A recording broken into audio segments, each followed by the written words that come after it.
Well, I agree that a book can be a friend and a source of, I would say, genuine companionship. But does it matter that when I'm reading a book and absorbed in a book, I'm engaged in a kind of exchange with, a kind of dialogue with the human author of that book? Whereas when your grandmother is spending her day conversing with the robot, she isn't. We talk about Socrates, Plato, even it's 2,000 years ago. Yeah. Still can be your friend. Yes. So why not the toy? Why not the toy? Yeah, why not?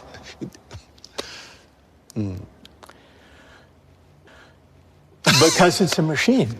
Yeah. Because But yeah, can it engage in dialogue? We've been talking a lot about dialogue. yeah. Or put it this way, take a simple example, when we've... Maybe the toy speak like Socrates. So many information about Socrates. Right. Thoughts. Right. In the toy. Like a chatbot. Yeah, A Socratic chatbot. Yeah. Yeah. We can imagine Socrates from the books, from his dialogue. Yeah. From the books. Yes. Maybe she can imagine something similar from the toy. Yes. The toy is like different books. Because the books is much more sophisticated than we think. Even a book is more different layers. Maybe we just can touch it, maybe several layers, but more layers we still can't touch. Maybe. If the toy becomes a sophisticated chatbot that is programmed on Socrates or Dostoevsky. Yeah. Well, let me ask you this. Suppose your grandmother passes away, but she has left all of her digital data, all of her emails, all of her social media, recording of her experiences, and created a digital avatar using machine learning so that you're mourning the loss of your loved one, but you can still carry on conversations with her, and so can your children, and so can their children with their great-great-grandmother, and ask her advice, can introduce her to a new boyfriend or girlfriend, ask her opinion.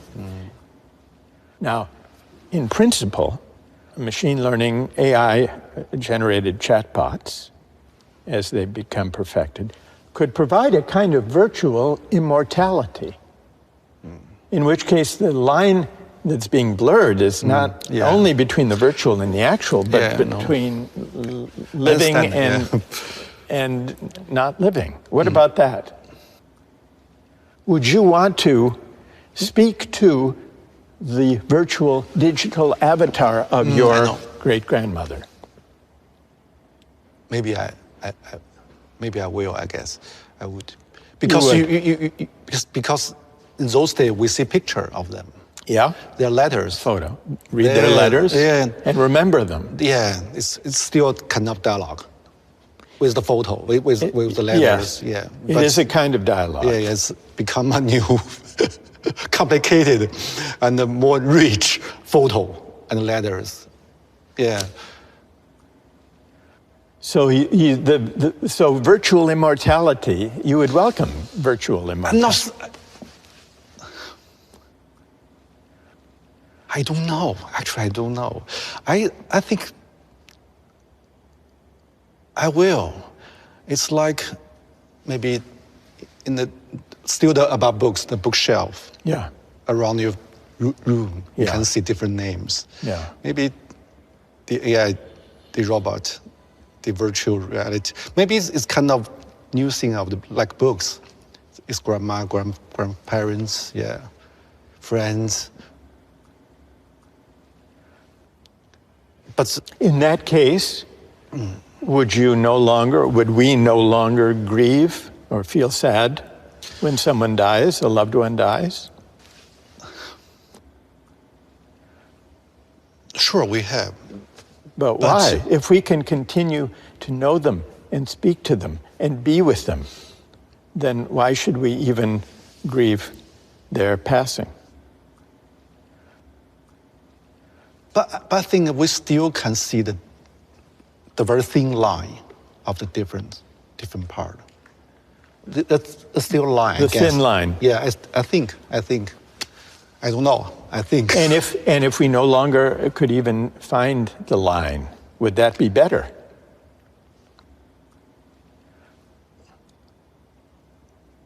Or worse? No, I don't think so. It wouldn't be better. I don't think so. Because?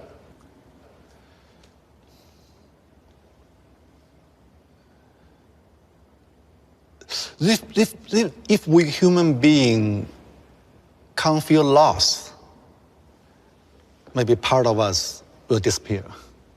Yeah.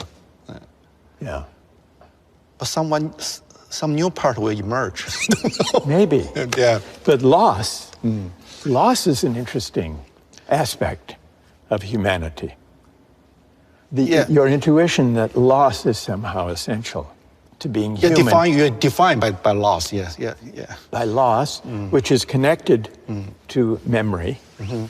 Maybe this is another way of describing what would be lost if the line between the virtual and the real were altogether blurred. Well,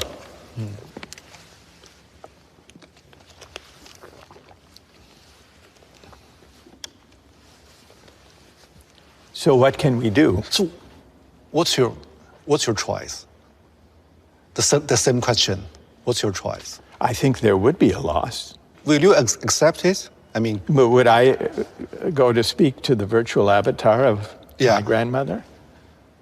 Maybe as a curiosity to see how the machine worked, but not thinking that this was being in the presence of my grandmother. In fact, the idea of human presence and why it matters is one of the most important questions posed by new technologies and AI. It's another way of asking the questions we've been discussing just now. What is there about human presence that matters? I've thought about this in connection with teaching because, as you know, we did an experiment some years ago and filmed and put the justice class online. Yeah. And we did it as an experiment. We did it to show that higher education should be a public resource, not just a private privilege. We had no idea what would come of it. We certainly didn't imagine that tens of millions of people would want to watch it, which is what happened, to watch lectures about philosophy. But it did raise the question then about what am I doing here in Sanders Theater at Harvard? If people can watch online, is there a difference between attending a class or a discussion or a dialogue virtually, online, and in person? And now it may depend on the subject. Some of my colleagues have made attendance at their lectures optional if they have video recorded ones. They say, well, you can watch it and get the content. You can learn the information from the lecture sitting at home in your pajamas in bed, as well as sitting in the classroom. I don't see it that way, at least for my subject, because being here, sitting here and listening and engaging and wondering and puzzling and laughing and responding, I see that as something that is very difficult to replicate. Yeah, I agree.